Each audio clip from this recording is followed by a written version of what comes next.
유럽 방산 강국의 상징. 독일이 한국의 기술력 앞에서 충격을 받았다는 소식입니다. 세계 최고를 자부하던 독일의 레오파드 전차와 판처하우비체 자주포가 한국산 K2 전차와 K9 자주포에 밀렸습니다. 그것도 유럽이라는 독일의 홈그라운드에서요. 독일의 한 신임 연구원이 말했습니다. 한국 독자 기술이라고 주장하지만 결국 서방 기술을 흉내낸 싸구려일 거라 생각했죠. 그가 비웃으며 출장을 떠났던 한국 방산 박람회. 하지만 그곳에서 마주한 현실은 그의 상식을 산산이 부숴버렸다고 합니다. 대체 무슨 사연인지 오늘 사연 바로 시작하겠습니다. 안녕하세요. 저는 요하네스 크로이츠라고 합니다. 독일의 뮌헨에 본사를 둔 방산기업의 신입 연구원이지요. 방위산업이라는 분야는 어릴 적부터 제게 꿈같은 세계였습니다. 중력과 기술의 한계를 초월하는 전투기, 적을 정밀 타격하는 스마트 미사일, 모든 것이 최첨단 과학과 공학의 집합체니까요. 독일, 미국, 프랑스 같은 강대국들이 만들어내는 이런 작품들은 항상 저를 감동시켰습니다. 그런데 입사 6개월 만에 첫 출장 명령을 받았을 때 저는 솔직히 조금 실망했어요. 한국? 상사의 설명에 따르면 한국은 방위산업 박람회 ADEX를 주최하는 나라로 기술이 발전했다고는 하지만 저 같은 신입이 갈 만한 곳으로 느껴지진 않았습니다. 한국은 독자적인 방산 기술이 있다는 걸 보여주고 싶어하는 나라입니다. 그들의 기술과 제품을 직접 보고 분석하세요. 성장에 큰 도움이 될 겁니다. 상사는 확신에 차 있었지만 저는 속으로 의심스러웠어요. 독일과 미국의 기술을 조금 배워서 흉내내는 수준 아닌가 라는 생각이 떠나질 않았거든요.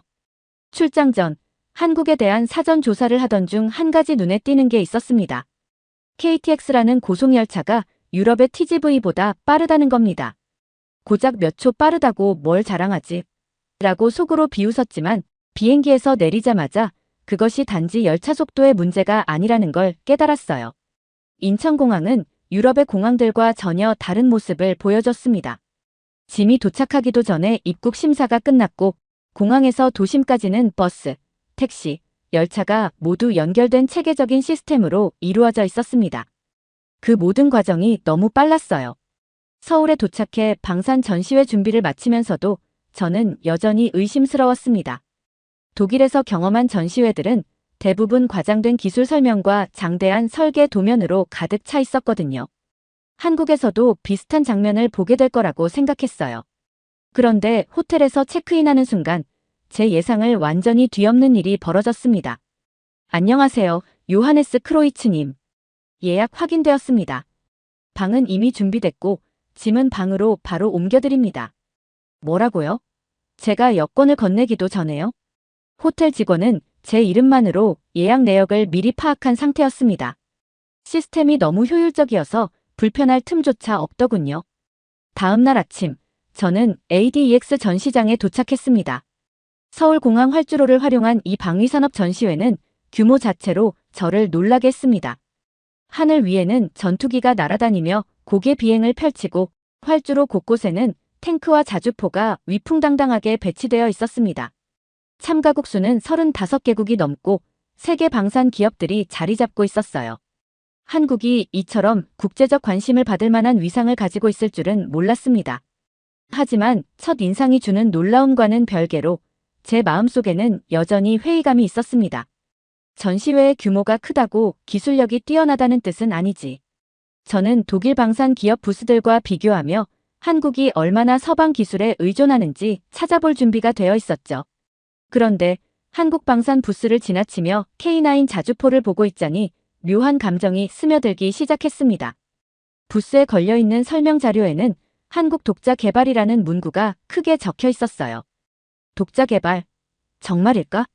자연스럽게 발길이 K9 자주포로 향했습니다. 사실 K9은 이미 세계 여러 나라에 수출되며 성과를 낸 무기라는 것을 알고 있었습니다. 하지만 수출량이 많은 이유는 가격 때문이라고 생각했어요. 아무래도 독일의 판처하우비체보다 저렴하니까 팔리는 거겠지. 그런데 K9의 시연이 시작되자 제 머릿속 고정관념은 한순간에 무너졌습니다. 전차는 고속으로 주행하며 동시에 정확하게 목표물을 명중시켰고 연속 발사 속도는 독일에서도 보기 드문 수준이었어요. K9 자주포의 자동장전 시스템은 사람의 개입을 최소화해 발사 속도를 극대화하고 치명적인 오차를 완벽히 줄였습니다.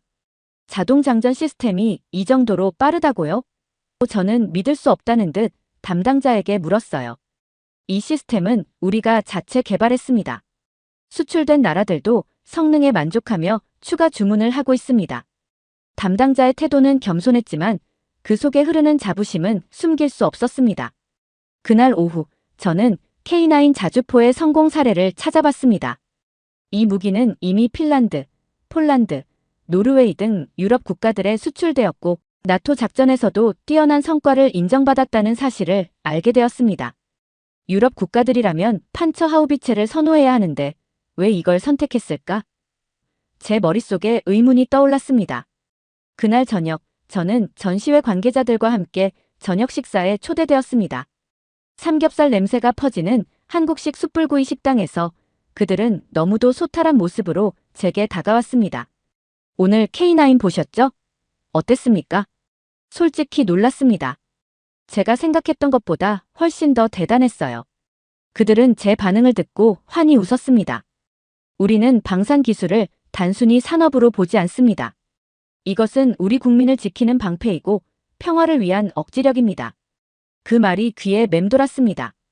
평화를 위한 억지력. 저는 그들이 무기를 만드는 이유가 돈 때문이 아니라는 것을 처음으로 깨달았습니다. 식사가 끝난 후 전시회에 대한 생각이 머릿속에서 떠나지 않았습니다. 그들의 겸손함 속에는 강렬한 자부심이 숨어 있었습니다. 제가 지금까지 만나본 독일이나 프랑스의 방산 전문가들과는 전혀 다른 태도였습니다.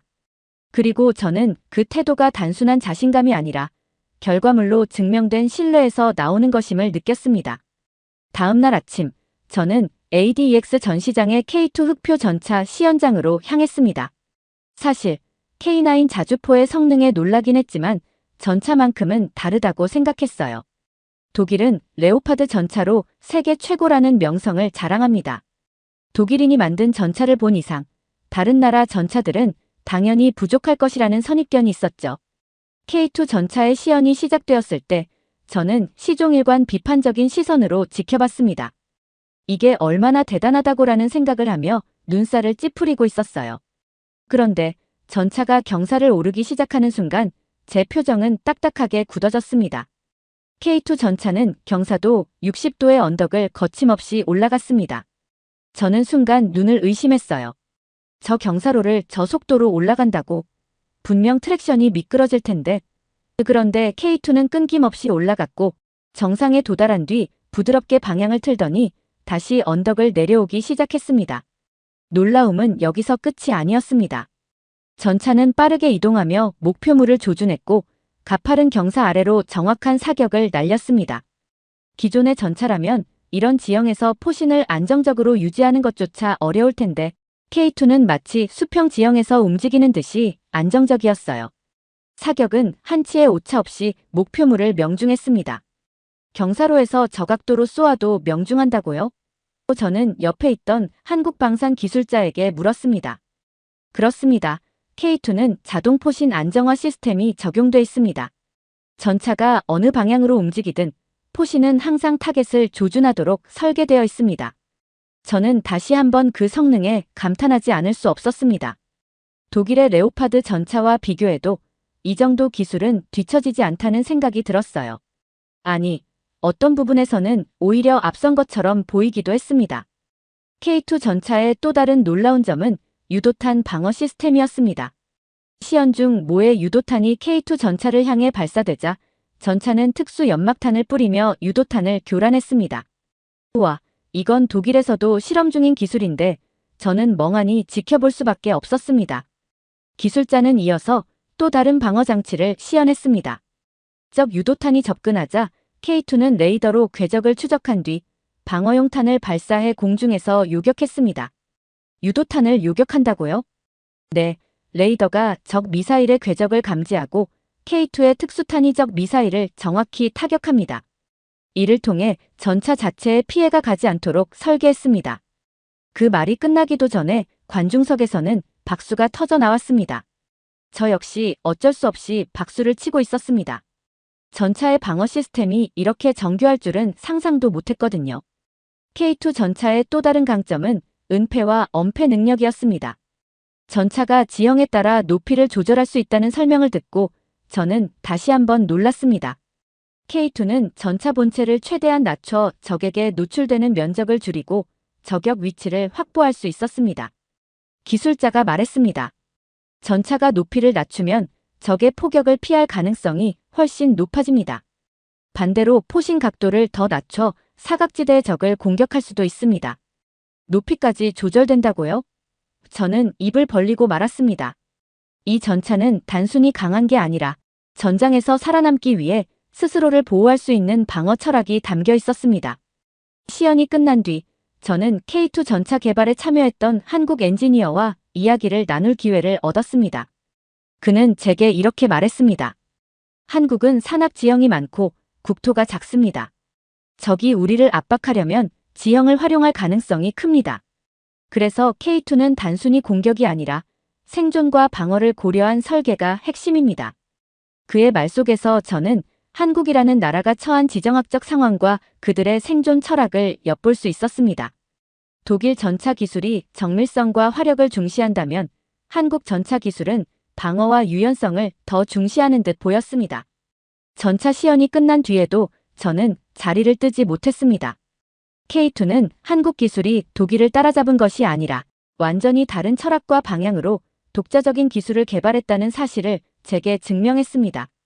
한국이 이런 기술을 만들 줄이야 독일도 긴장해야겠는걸. 속으로 이런 생각이 들더군요. 그날 저녁 저는 호텔방으로 돌아와도 그 장면들이 머릿속을 떠나지 않았습니다. 이 작은 나라가 어떻게 이런 기술을 만들었을까? 저는 이제 한국 방산 기술이 단순히 값싼 대안이 아니라는 사실을 확실히 깨달았습니다. 전날 K2 전차 시연의 충격이 아직 가시지 않은 상태로 FA-50 경공격기를 직접 보러 갔습니다.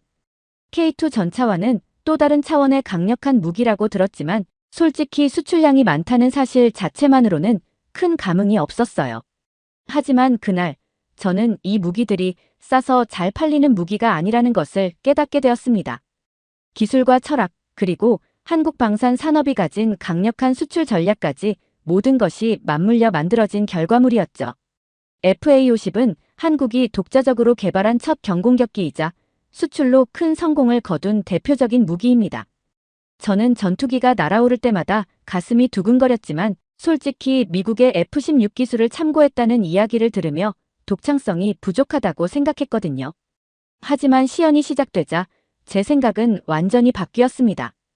FA-50은 하늘로 솟아오르며 민첩한 기동을 보여줬습니다. 단순히 빠르게 움직이는 게 아니라 정확하고 세밀한 조종이 가능하다는 점에서 놀라웠습니다.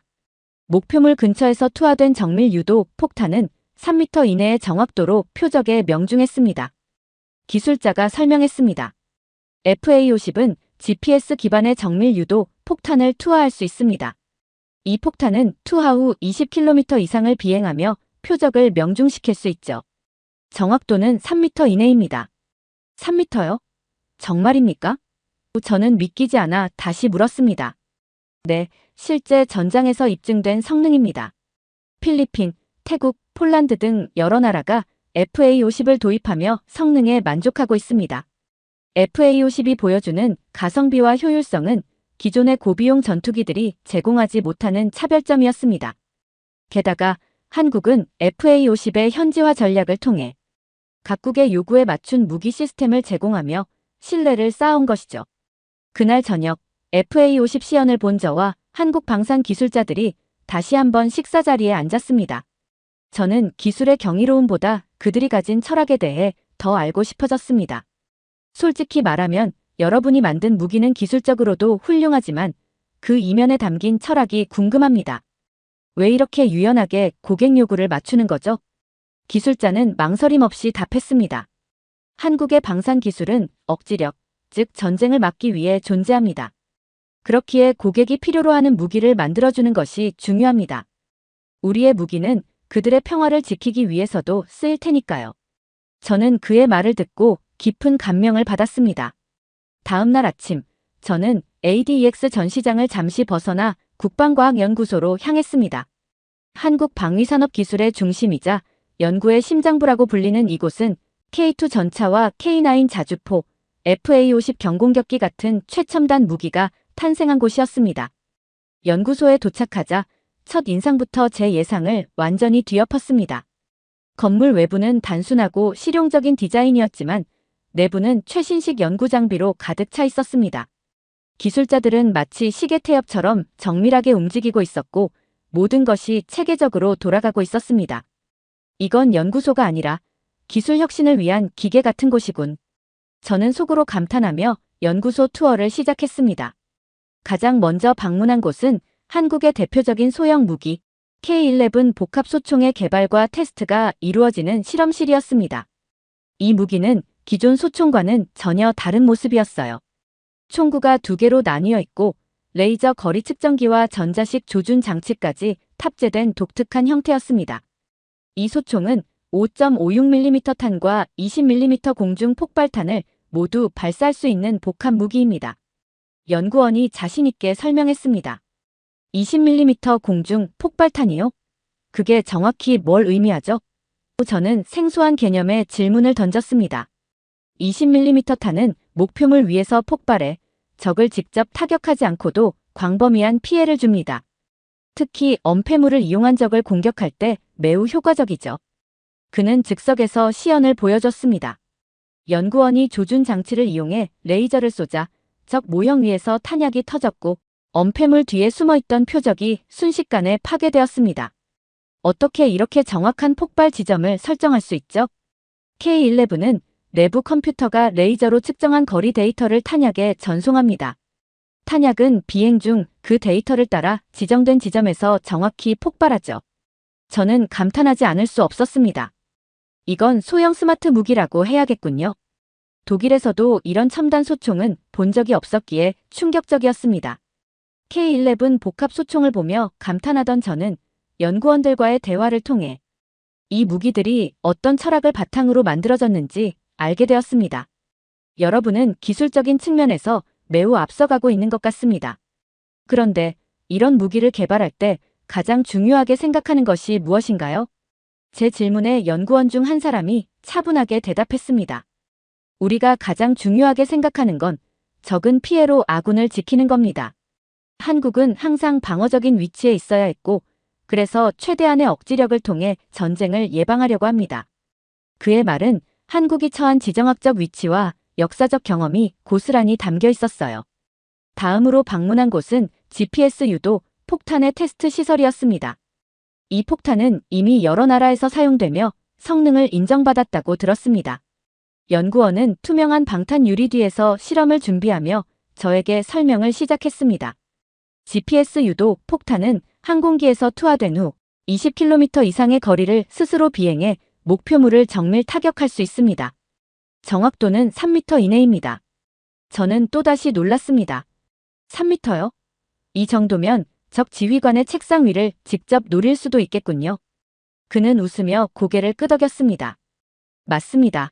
그리고 이 폭탄은 도심 지역에서도 사용 가능합니다. 필요 없는 피해를 최소화할 수 있도록 설계되었거든요. 실험이 시작되고 폭탄 모형이 공중에서 떨어지며 목표물에 명중하는 모습을 보았습니다.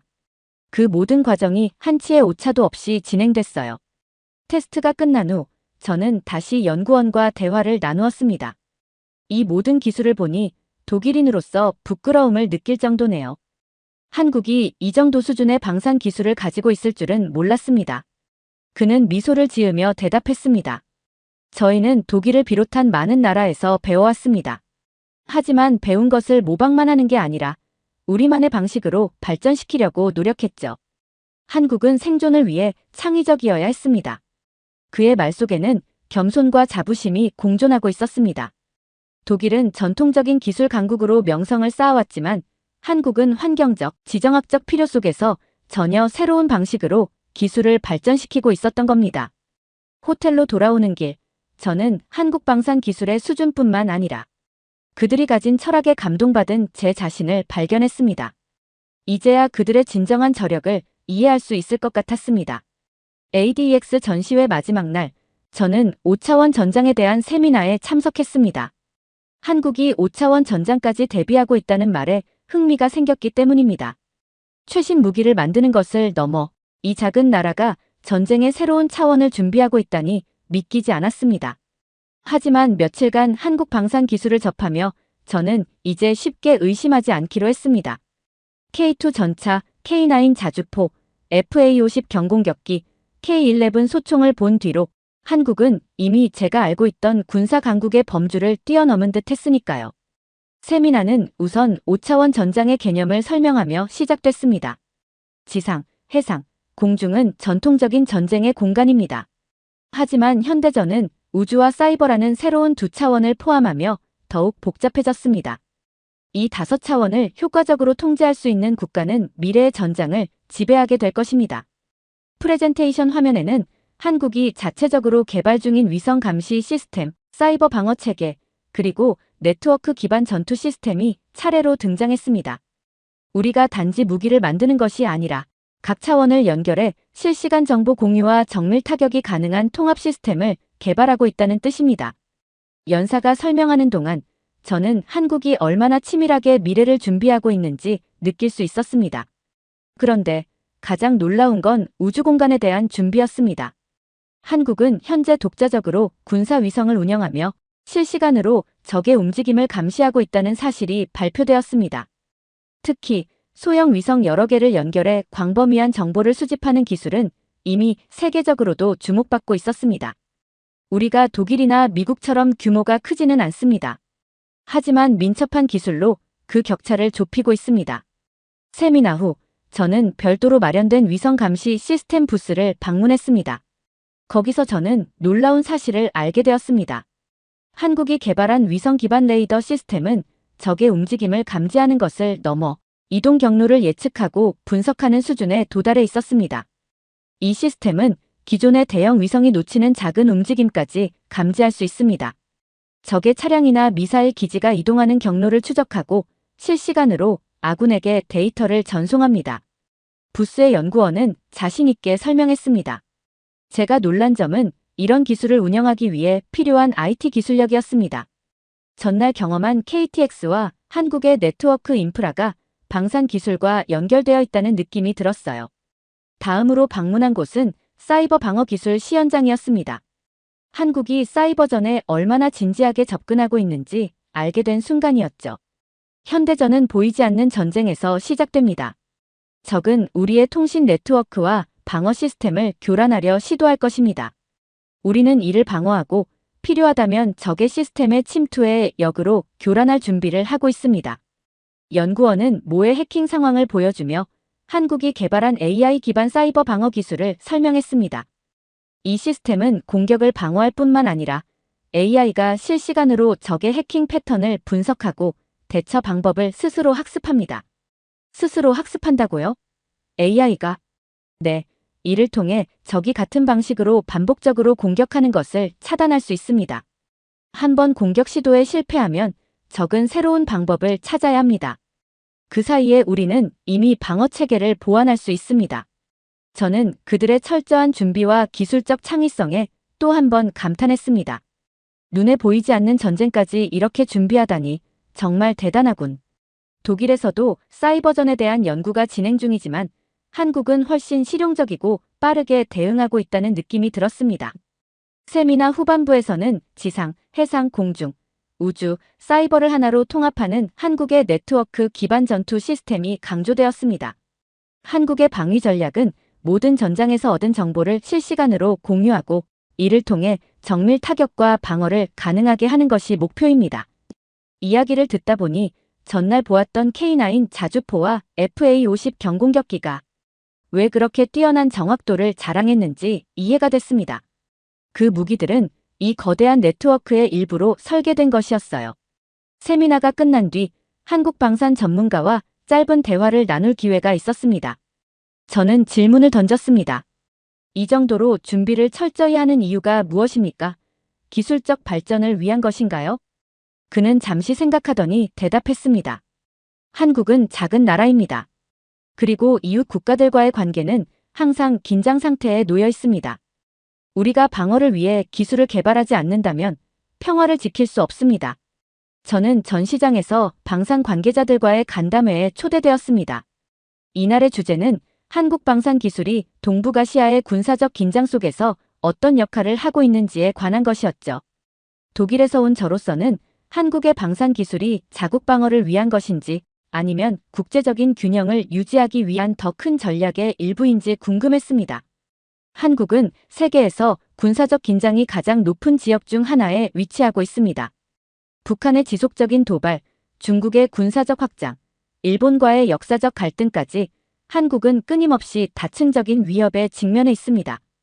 그가 말을 마치자 장내 분위기는 무겁고 엄숙해졌습니다. 그의 발언은 단순한 수사가 아니었습니다. 이 지역에서 살아가는 사람들에게 이는 그저 뉴스 헤드라인이 아닌 매일 마주하는 현실임을 저는 새삼 깨달았습니다. 발표자는 한국의 방산 기술이 적의 도발을 막기 위한 강력한 억지력으로 작용한다고 설명했습니다.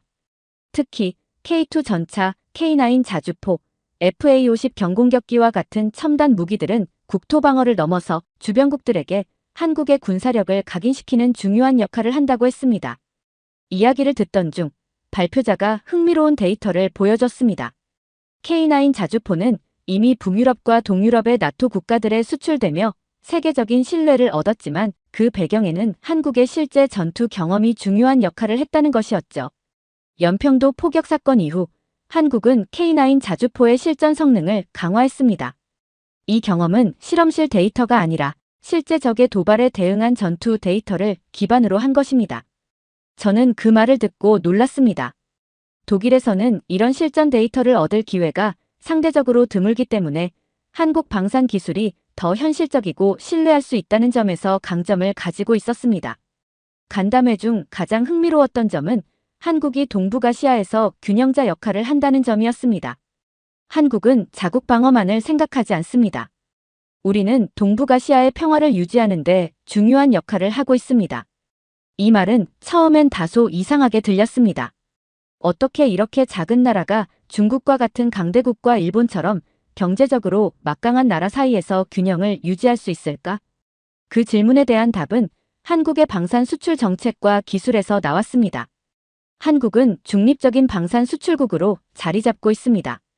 FA-50 경공격기는 필리핀, 태국, 폴란드 등 다양한 국가에 수출되었습니다. 이 무기는 기술과 비용 면에서 동등한 가치를 제공하며 특정 국가에 치우치지 않는 신뢰를 쌓고 있습니다.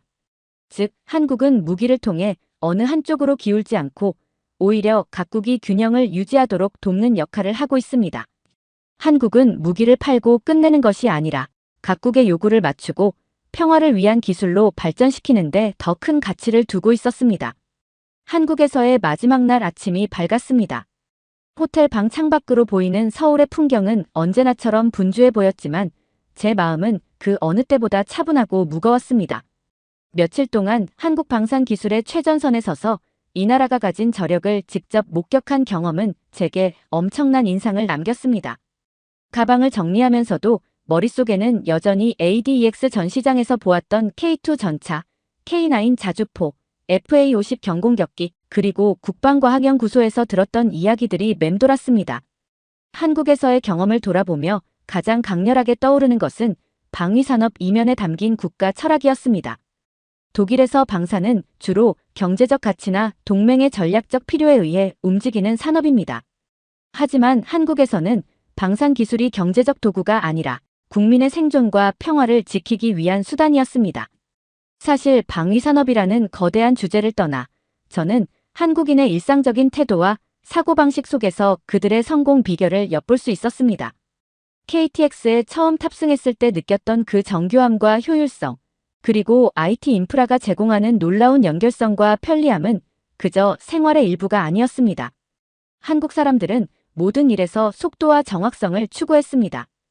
이들이 일상에서 보여준 효율성은 방위산업 기술에서도 고스란히 드러났습니다. 저녁 회식 자리에서 만난 방산 기술자들의 태도도 인상 깊었습니다. 그들은 자신들이 만든 무기에 대해 설명할 때 겸손하면서도 강렬한 자부심을 보였습니다. 우리는 우리의 국민을 지킬 무기를 만듭니다. 이것은 일이나 산업이 아니라 우리의 사명입니다. 그 한마디가 제 가슴에 깊이 박혔습니다. 독일에서 방산은 산업이고 기술이지만 한국에서 방산은 그 이상이었습니다. 그것은 국민의 안전을 지키는 마지막 보루이자 전쟁을 막기 위한 평화의 도구였습니다. 저는 한국에서 방산 기술뿐 아니라 작은 나라가 어떻게 큰 비전을 품을 수 있는지를 배웠습니다. 독일로 돌아가면 저는 한국의 방위산업과 기술력, 그리고 철학을 상사와 동료들에게 정확히 전달할 것입니다. 한국은 미래를 창조하는 나라입니다. 저는 확신을 가지고 이렇게 말할 겁니다. 한국은 더 이상 작지 않습니다. 이 나라가 가진 평화를 설계하는 능력은 그 누구보다도 거대하고 강력했습니다. 제 한국에서의 여정은 끝났습니다. 하지만 제 마음속에는 한국이라는 나라가 남긴 깊은 울림이 오래도록 남아있을 겁니다. 두 번째 사연 시작합니다. 미국 트럼프 대통령은 모든 중국산 제품에 60%의 관세를 부과하겠다고 선언했습니다. 이에 중국 정부는 이미 비상대책을 마련하고 있습니다. 주요 원자재를 비축하고 미중 무역 의존도를 줄이기 위해 내수 시장을 더욱 확대하려는 전략을 준비하고 있는 움직임이 보이고 있습니다. 또 하나 놀라운 사실이 있었습니다. 한국이 중국 비자 면제 대상국으로 지정된 것입니다. 이는 중국이 한국과의 관계를 더욱 깊이 다지려는 의도가 담겨 있는 것이 분명합니다. 한국은 이제 세계가 인정하는 독립적이고 강력한 외교적 파트너로 자리 잡았으며 이러한 외교적 위상은 중국과 같은 강대국이 한국을 특별히 대우하는 이유이기도 합니다. 라고 말하는 경제 분석가가 있습니다. 대체 무슨 사연일지 오늘 사연 바로 시작하겠습니다. 안녕하세요. 저는 비비안 체스터라고 합니다. 영국에서 국제경제 분석가로 일하고 있으며 세계 각국의 경제 동향과 외교 정책을 연구하는 일을 하고 있습니다. 저는 미국 대선 시즌을 맞아 매일같이 뉴스와 보고서를 읽고 있습니다. 영국에서 경제 분석가로 일하는 저로선 세계 경제와 국제관계에 미칠 파급 효과를 고려해 치밀한 예측을 해야만 하는데 특히 이번에는 불안함이 짙게 느껴집니다. 바로 도널드 트럼프 전 대통령의 재등장 때문이죠. 그의 대선 캠페인은 여전히 파격적이고 과감합니다. 트럼프가 다시 대통령이 된다면 그가 펼칠 정책이 어떤 결과를 가져올지 상상해 봤을 때 저도 모르게 긴장하게 됩니다. 그의 이전 임기 동안 가장 큰 영향을 받았던 국가는 다름 아닌 중국이었습니다. 미국과 중국이 치열하게 맞붙었던 무역전쟁은 아직도 잊히지 않습니다. 특히 중국산 제품에 대한 고율 관세를 도입하며 전 세계 경제를 흔들었던 기억이 생생합니다. 중국과의 경제관계가 단순히 수치로 환산될 문제가 아니라는 점을 우리는 그때 생생히 깨달았죠. 트럼프는 이미 재집권 시 모든 중국산 수입품에 60%의 관세를 부과하겠다는 선언을 했습니다. 이건 단순한 위협이 아니었습니다. 그가 말하는 관세 인상은 현실적이고 구체적인 계획처럼 들렸습니다. 중국은 현재 그야말로 초긴장 상태입니다. 예상되는 경제적 타격이 막대하다는 건 그들도 알고 있을 겁니다. 특히 수출에 크게 의존하는 중국 경제는 이런 고율 관세 앞에서 상당한 손실을 피할 수 없을 겁니다. 수출 둔화가 가속화되면 경제 성장률이 최대 2.5%포인트 하락할 것이란 분석이 돌고 있습니다. 그런 상황을 지켜보며 저는 이번 대선이 단순히 미국 내 문제에 그치지 않고 세계 경제에 돌이킬 수 없는 영향을 미칠 수 있겠다는 생각을 하게 됩니다. 저는 한동안 그런 생각에 잠겨 있었습니다. 트럼프가 재집권하게 되면 중국은 어떻게 버텨낼까?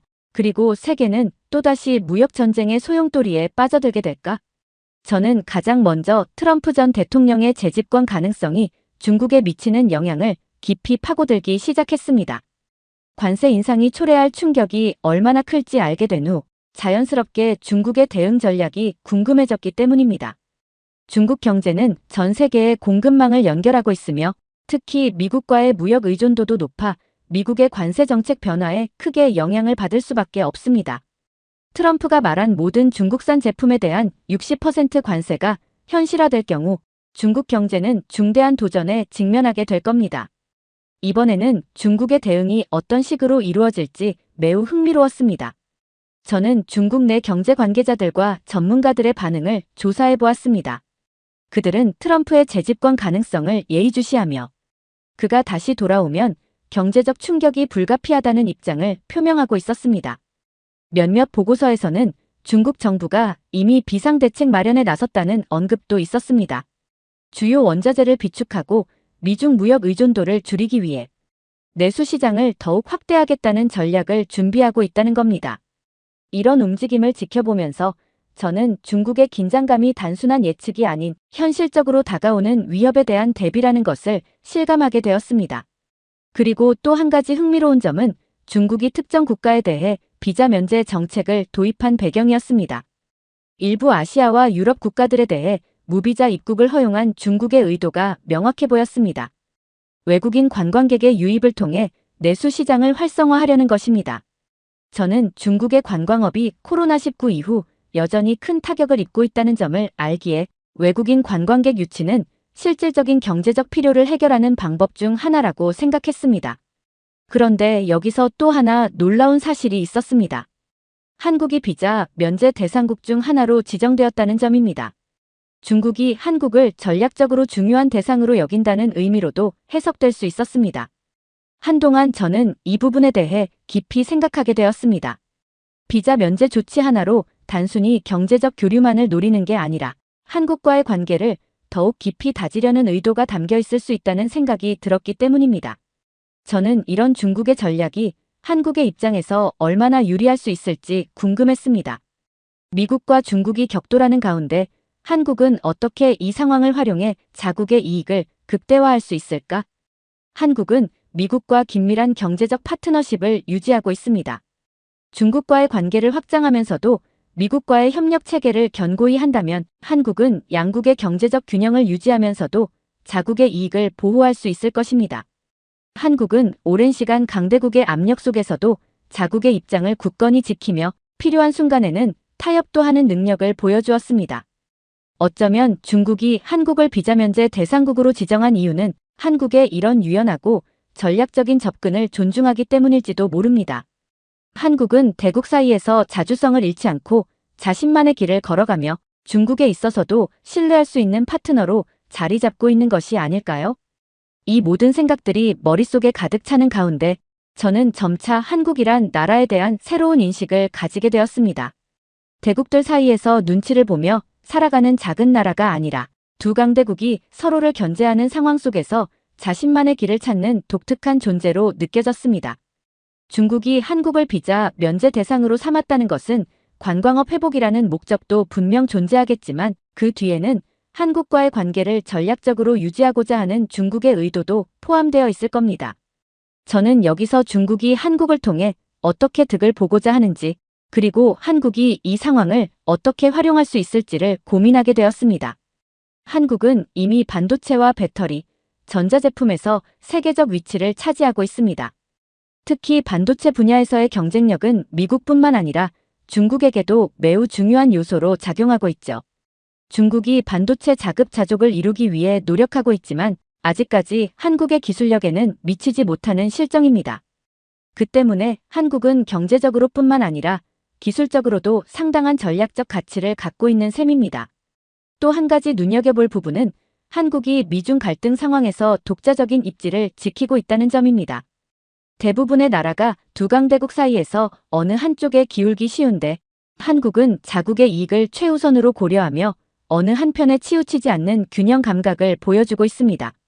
중국의 관점에서 이런 한국은 대단히 매력적인 파트너일 겁니다.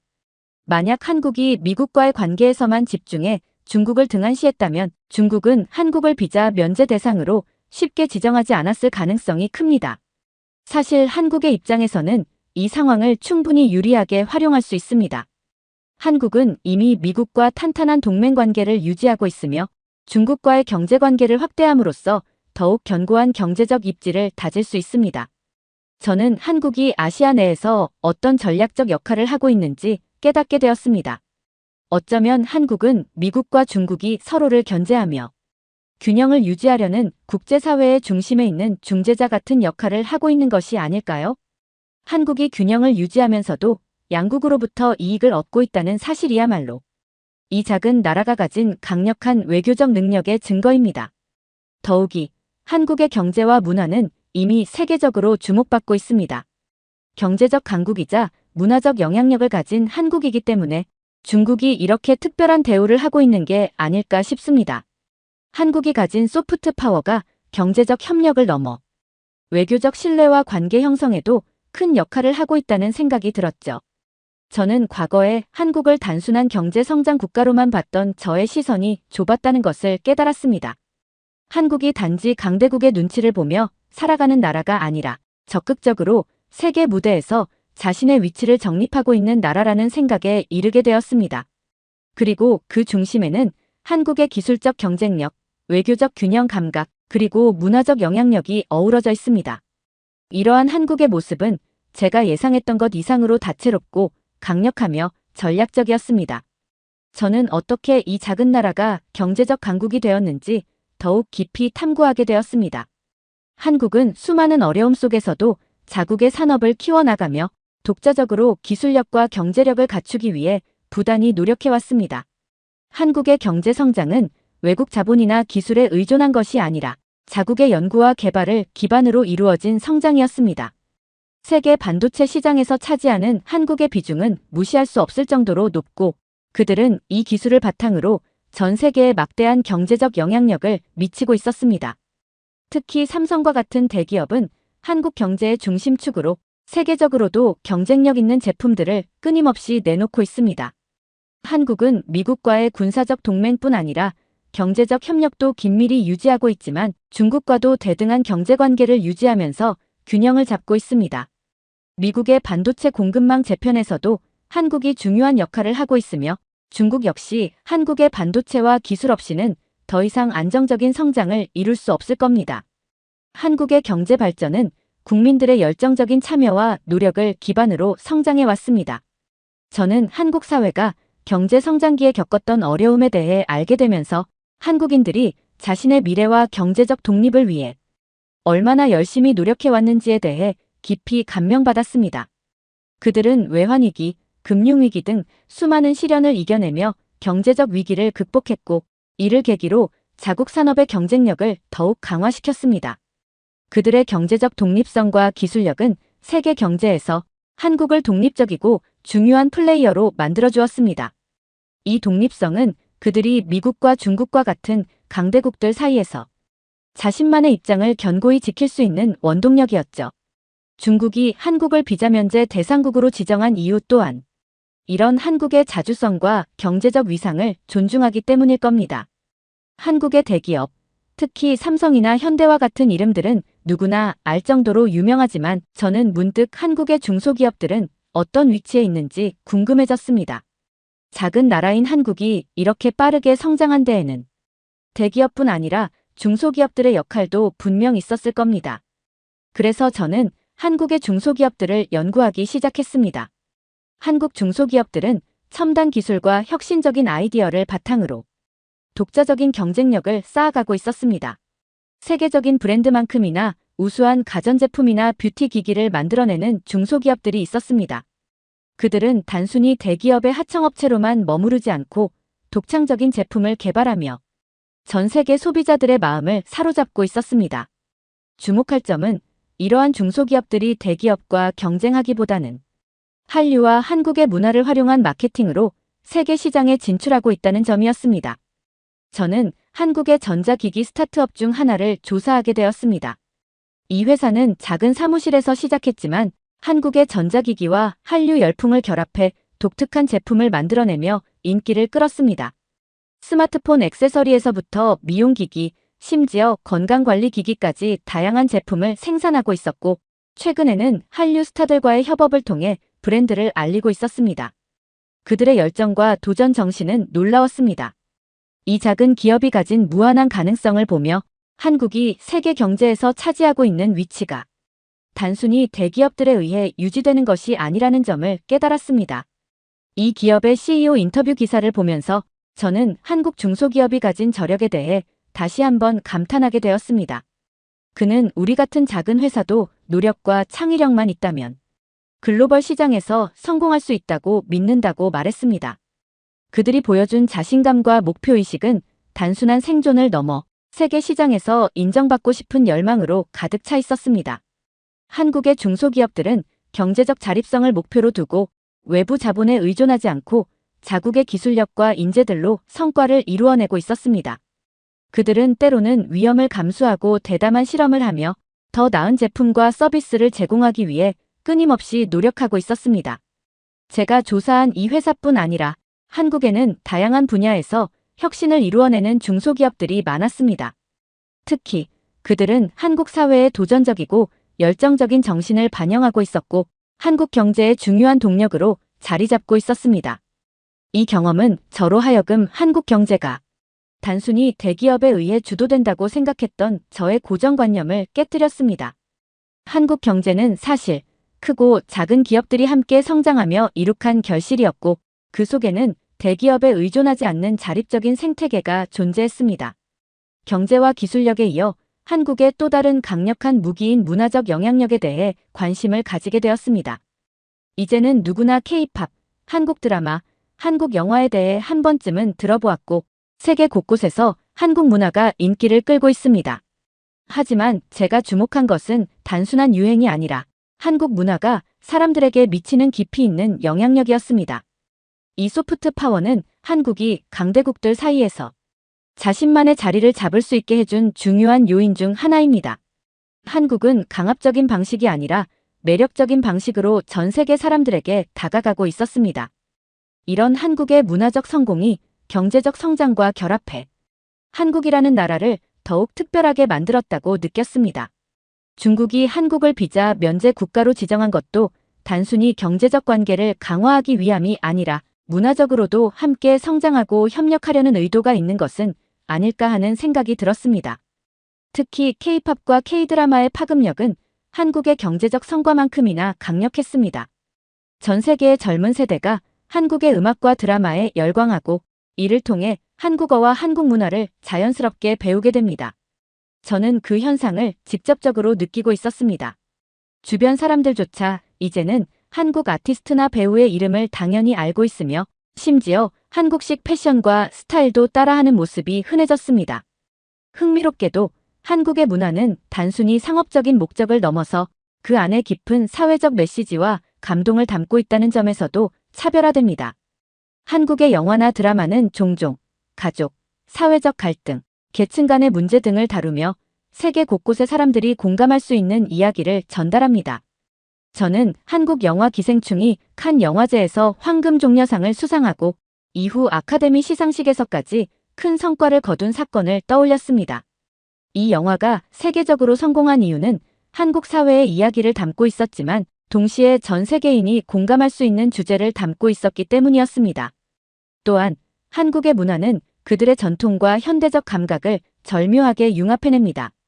이는 사람들이 한국을 단순한 경제 강국이 아닌 문화적으로도 매력적인 나라로 인식하게 만드는 요인입니다. 한국은 전통 음악과 춤, 그리고 한식 등과 같은 고유한 문화를 유지하면서도 현대적 트렌드와의 조화를 이뤄내고 있습니다. 한국이 문화적으로 세계에 큰 영향을 미치면서 경제와 외교에서의 위상이 더욱 높아진 것은 어쩌면 당연한 결과일지도 모릅니다. 문화는 국경을 초월하여 사람들 사이에 다리를 놓아주고 이는 다시 경제적 교류와 협력으로 이어집니다. 미국과 중국이 서로를 견제하며 갈등을 겪고 있는 동안 한국은 사람들에게 긍정적이고 친근한 이미지를 심어주며 자신만의 소프트 파워를 축적하고 있었습니다. 게다가 한국은 외교에서도 놀라운 균형 감각을 보이고 있음을 깨달았습니다. 미국과 중국 사이에서 양국과 협력하며 자신들의 입장을 지키는 모습을 보면서 한국이야말로 오늘날의 복잡한 국제 질서 속에서 교묘히 살아남고 있는 나라라는 생각이 들었습니다. 미국과 중국은 전 세계적으로 가장 큰 경제적, 군사적 영향력을 가진 나라들입니다. 이 둘 사이에서 한쪽 편을 들거나 둘 중 하나와의 관계를 희생시키는 것은 많은 나라들이 피하고 싶어 하지만 현실적으로 어려운 선택입니다. 하지만 한국은 그동안 많은 도전과 압박 속에서도 양국 사이에서 독립적인 입지를 구축하고 있습니다.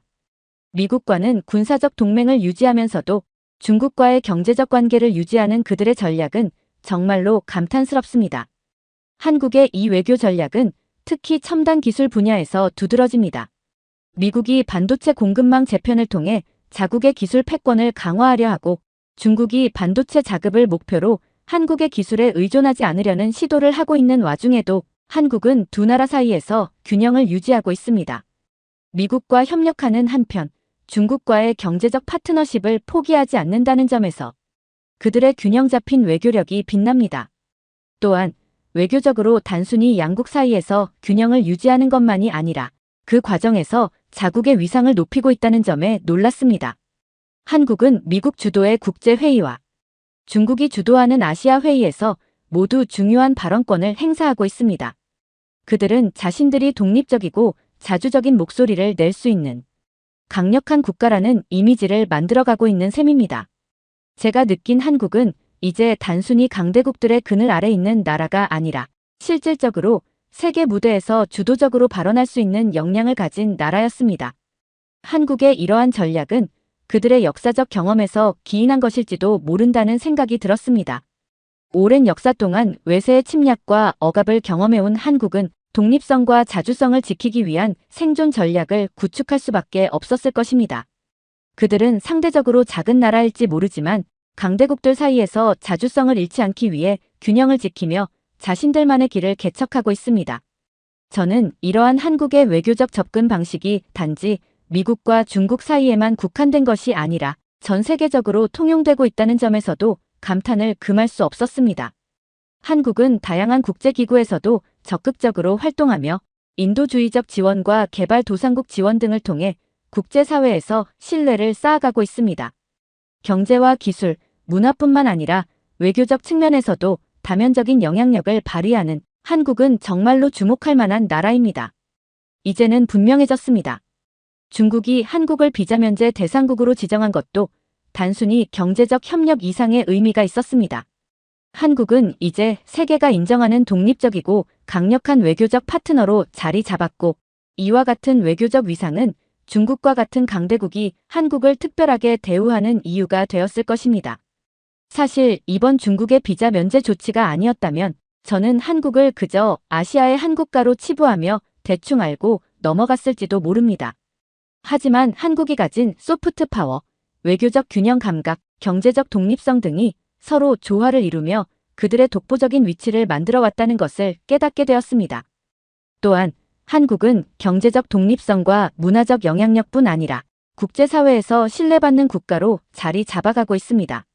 그들은 인도주의적 원조와 개발도상국 지원을 통해 자국의 이익만을 추구하지 않는다는 이미지를 심어줬습니다. 이 모든 것이 쌓여 한국은 오늘날 그야말로 작지만 강한 나라로서 전 세계에서 존중받고 신뢰받는 위치에 올랐습니다. 제가 알던 한국은 더 이상 작은 나라가 아니라 독립적으로 자신을 보호하며 자주적인 발언권을 가진 국가였습니다. 이제는 분명해졌습니다. 한국의 위상은 단지 경제적 성공에 그치는 것이 아니라 그들만의 독립적이고 균형 잡힌 외교적 위치와 강한 소프트 파워에 기반하고 있었습니다. 어쩌면 한국은 앞으로 더 많은 강대국들로부터 이와 같은 존중과 우대를 받을지도 모릅니다. 저는 한국이 강대국들 사이에서 앞으로도 그들만의 길을 걸어가리라 확신하게 되었습니다. 한국의 이야기는 제가 다시금 세계를 바라보는 눈을 넓혀주었습니다.